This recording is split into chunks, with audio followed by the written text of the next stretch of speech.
Uma situação repugnante, revoltante. Você já viu aqui no Fantástico flagrantes de importunação sexual em trens, ônibus e metrôs.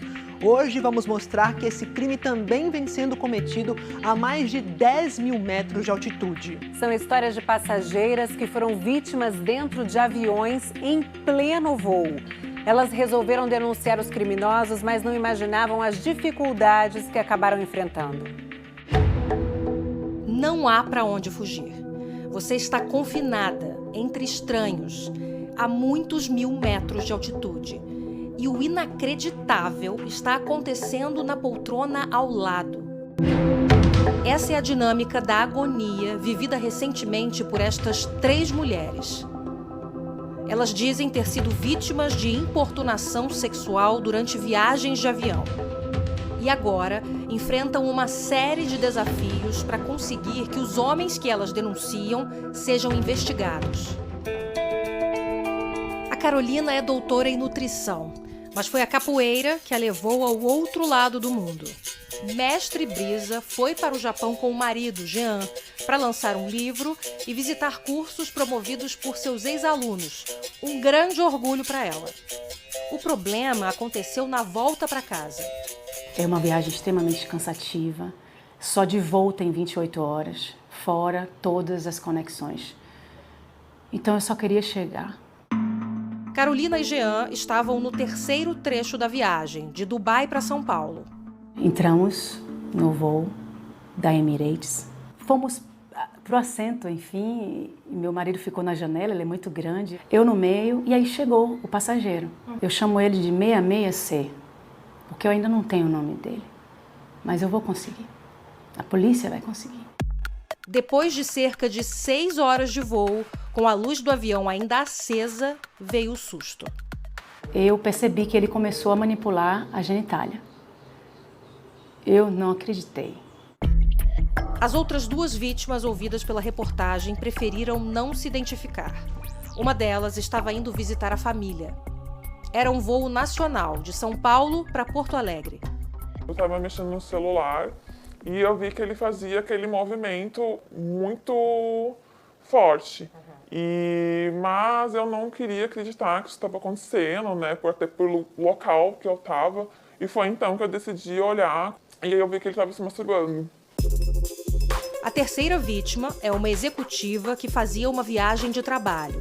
Ela tinha saído de São Paulo para a cidade do Panamá, onde fez uma conexão e estava a caminho de Kingston, na Jamaica.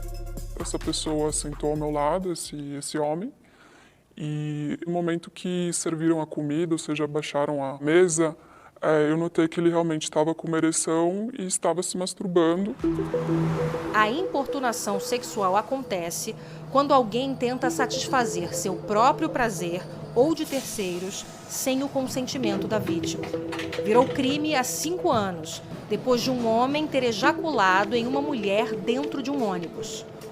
Só entre 2021 e 2022, houve um aumento de 37% no número de casos no Brasil. Quando a gente olha para todos os indicadores de violência contra a mulher, no último ano, a gente vê um crescimento em todos eles. E isso nos preocupa muito, né? Porque embora a gente esteja avançando, né, como falando mais, registrando mais, a gente está vendo também mais violência como resposta a esse avanço. Nos últimos 3 anos, foram registrados 38 casos de importunação sexual. Mas esse número deve ser bem maior, porque muitos casos nem chegam a ser denunciados. Tem outros casos que ocorrem e que não chegam até a agência, ou porque não são gravíssimos, ou porque pode haver uma subnotificação, até mesmo por parte dos passageiros, no sentido de não reportar o caso. Tanto a Carolina quanto as outras mulheres ouvidas pela reportagem alertaram os comissários imediatamente. Como eu aprendi que é leviano você acusar alguém sem provas, eu disse, vou acordar meu marido. Quando eu olho, digo, sério, não é possível, não acredito. E aí insisto olhando. E depois de, sei lá, talvez 2 minutos, eu digo, Eu resolvi levantar e comunicar a comissária. que ele levantou para passar por mim, o passageiro tirou a mão de dentro do lençol e segurou ele, tá? Nesse momento, meu marido tirou a mão dele e virou para ele e disse: olha, você acha que a gente não está vendo o que você está fazendo? Jean foi procurar um integrante da tripulação. E o homem, que Carolina acredita ser brasileiro, foi atrás. Ele teria se justificado dizendo que estava manipulando pílulas que estavam no bolso e foi imediatamente rebatido por ela. Eu já fui, Carol, falando: você estava se masturbando ao meu lado e eu peço aqui, aí virei para a comissária, eu peço a vocês que tomem providência. Eu não vou sentar do lado desse rapaz. A comissária pediu que o casal voltasse aos seus assentos enquanto o chefe de cabine era chamado. Quando ele chegou, ele tinha uma forma de falar como se a gente tivesse feito algo de errado. Não entendi. O chefe de cabine disse que o outro homem agora alegava que havia sido agredido por Jean. Ele disse: observe, eu estava com o outro passageiro, eu perguntei a ele se queria denunciar vocês. Ele disse que não queria denunciar e que só queria pegar o outro voo dele para casa. Eu disse para ele: é isso mesmo que está acontecendo? Você está incriminando a gente e livrando o importunador? A segunda vítima, que ia de São Paulo a Porto Alegre em um voo da Azul, também falou com os comissários. Ela foi levada para outro assento e pediu que a Polícia Federal fosse chamada no desembarque. Quando não foi atendida, começou a contar o que tinha acontecido a outros passageiros. E aí, comecei a falar bem alto, assim. Aí uma comissária veio e começou a brigar comigo. Não me lembro as palavras dela, mas começou a me repreender, assim, de uma maneira bem grosseira. Para você parar de gritar, para você sentar? Exatamente. A terceira vítima, que voava pela Copa, foi a única que conseguiu gravar o momento do ato. O Fantástico optou por não reproduzir o vídeo. Eu levantei na hora, mostrei para a comissária.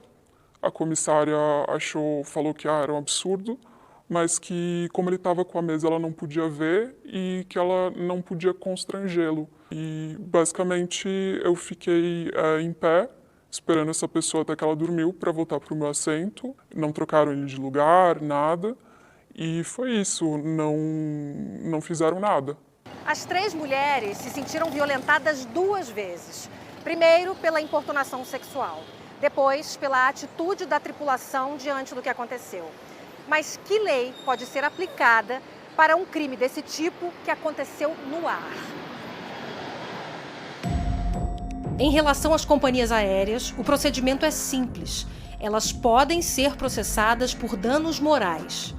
Mas responsabilizar os criminosos pode ser bem mais difícil, porque as regras são diferentes dependendo de onde o avião estiver.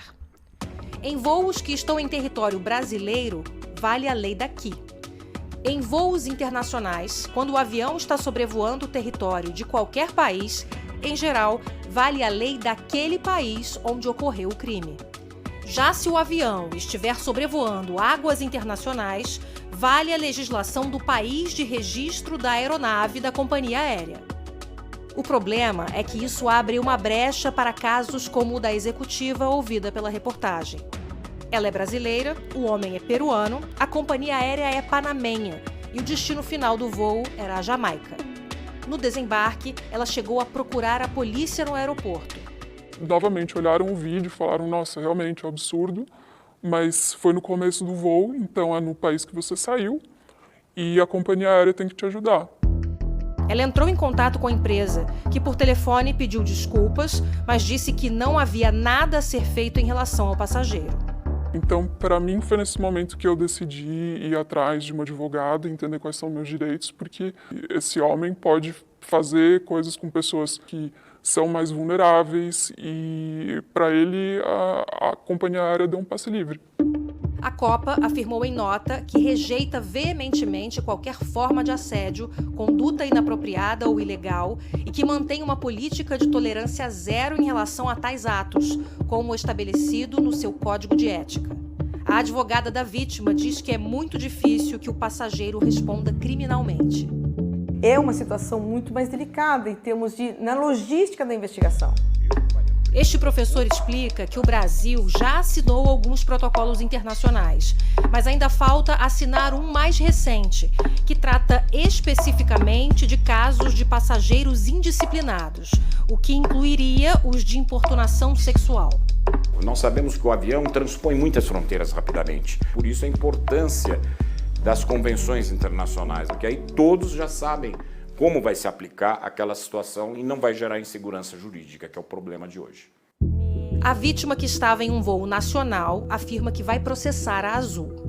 Em nota, a companhia disse que, para casos em que os clientes se sintam importunados, presta todo o acolhimento que a vítima precisa e que cooperou integralmente com as investigações conduzidas pelas autoridades. Essa vítima ainda foi à Polícia Federal denunciar o passageiro. Como o voo era doméstico, o procedimento deveria ser relativamente simples. Mas, mais uma vez, ela não recebeu do delegado o acolhimento que esperava. E ele, todo momento, questionava a minha cliente, falando, olha, ele encostou em você? Ele te segurou? Ele ficava te esfregando em você? Aí eu tava muito mexida ainda, né? E aí eu comecei a chorar. Falei pro advogado, falei, eu não quero mais fazer isso, eu quero ir embora, não vamos fazer isso. No fim, a advogada convenceu ela a ficar. Aí, por muito custo, ele pegou e falou assim, bom, nós vamos instaurar, mas eu acredito que isso não é importunação, porque não houve um contato físico. Isso me causou uma estranheza tremenda, da falta de conhecimento sobre a legislação. A Polícia Federal afirma que está apurando os casos denunciados e que tem promovido ações educacionais em que são abordados temas de gênero e o seu impacto nas atividades de segurança pública. Apesar de todas as dificuldades, os especialistas afirmam que as vítimas devem sim alertar os comissários durante o voo e depois procurar as autoridades. Nos últimos 3 anos, houve 14 prisões em flagrante relacionadas a casos de importunação sexual em aeroportos e no espaço aéreo brasileiro. A ANAC diz que já há protocolos em vigor para esses casos, mas que pretende implementar regras mais rigorosas a partir do ano que vem. A agência, ciente de todos esses casos, ela foi motivada a trabalhar numa proposta de uma nova regulação, uma regulação mais rígida, de tolerância zero com todos esses casos de passageiros que fazem essa conduta inadequada. Como as outras vítimas, a Carolina também decidiu processar a companhia aérea. A Emirates disse em nota que tem como prioridade a segurança e o bem-estar de seus passageiros e que permanece à disposição das autoridades para fornecer qualquer informação ou esclarecimento sobre os fatos alegados. Por se tratar de um voo internacional, a Carolina tinha desistido de fazer um boletim de ocorrência contra o homem que denuncia, mas mudou de ideia. Quando eu olhei minha filha nos olhos, que eu não pude dizer a ela o que eu ia fazer, porque eu não ia fazer nada, restou uma dúvida. Que tipo de exemplo você dá como mãe à sua filha?